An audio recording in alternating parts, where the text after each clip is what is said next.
Assalamualaikum warahmatullahi wabarakatuh. Halo teman-teman, bertemu lagi dengan Ustazah Mirta. Pada kesempatan kali ini kita akan belajar mengenai tari kreasi daerah, yaitu tari kreasi daerah ini teman-teman, seperti yang kita ketahui, tari daerah itu sangat banyak sekali di Indonesia. Tentunya setiap daerah memiliki tari khasnya masing-masing. Di Sunda atau di Pulau Jawa, khususnya Jawa Barat, misalnya tari Jaipong. Ada lagi di Papua tari Sajojo, dari lagu Apuse, atau misalnya tari piring dari Padang, atau tari-tari yang lain. Nah, teman-teman, di sini saja sedikit menjelaskan mengenai tari kreasi daerah, yaitu jenis tarian yang diinovasikan dengan menyesuaikan gerakan atau properti yang digunakan dalam tarian tersebut, sehingga masyarakat dapat menerimanya dengan baik. Nah, teman-teman, tari kreasi ini adalah ada inovasi gerakan baru tentunya dari tarian aslinya. Jadi misalnya kita akan membawakan sebuah tari Jaipong misalnya, atau tari Sajojo misalnya. Nah, itu tidak semerta-merta gerakan asli dari tarian tersebut, tapi ada gerakan-gerakan tambahan sebagai inovasi dari si penari itu. Nah, itulah yang disebut sebagai tari kreasi daerah.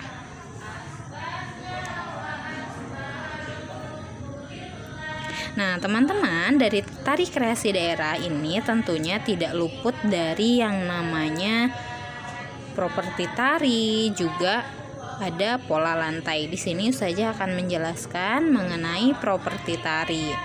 Nah, properti tari ini yaitu alat atau benda yang digunakan sebagai pelengkap pementasan tari guna menambah makna dan nilai keindahan gerakan tari yang akan dipentaskan. Contohnya, tari piring menggunakan properti tari piring gitu, dan juga ada tari payung menggunakan properti payung seperti itu. Nah, selain itu ada juga pola lantai nih teman-teman. Kalau pola lantai itu adalah sebuah garis atau pola yang dibentuk sebagai cara bagi penari dalam berpindah, bergerak maupun bergeser ke posisi untuk penguasaan panggung, supaya tarinya ini lebih terlihat indah seperti itu. Nah, macam-macamnya apa nih untuk pola lantai sendiri? Yang pertama, pada gambar A itu ada pola lantai diagonal yang membentuk barisan secara miring. Lalu pada gambar B ada pola lantai segi 5 membentuk segi 5. Yang C membentuk pola lantai garis lurus ke depan. Yang D membentuk pola lantai zigzag, dan yang E membentuk pola lantai lingkaran, serta yang F membentuk pola lantai diagonal. Nah, sama ya, diagonalnya misalnya ada yang miringnya ke kanan atau miringnya ke kiri, seperti itu teman-teman. Nah, macam-macam pola lantai ini sangat banyak sekali sesuai kreasi dari sang penari. Nah, ini tentunya untuk memperindah dari setiap pementasan tari tersebut.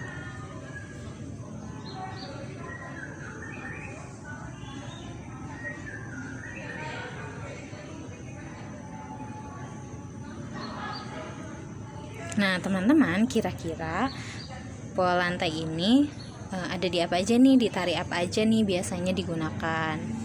Nah, contoh tari daerah ini yang pertama saja memiliki contoh tari seorang penari yang membawa piring, berarti ini adalah tari piring. Propertinya adalah properti yang digunakan adalah piring. Pola lantainya yang digunakan saat di gambar ini yaitu pola lantai zigzag ya teman-teman.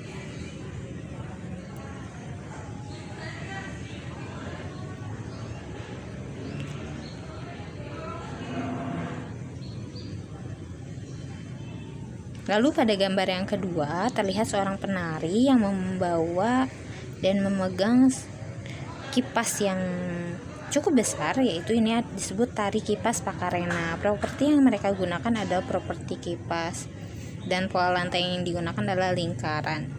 Dan ketiga di sini ada tari reog teman-teman. Nah, lihatlah topeng. Itu topeng yang digunakan itu adalah topeng yang cukup besar, disebutnya dadak merah.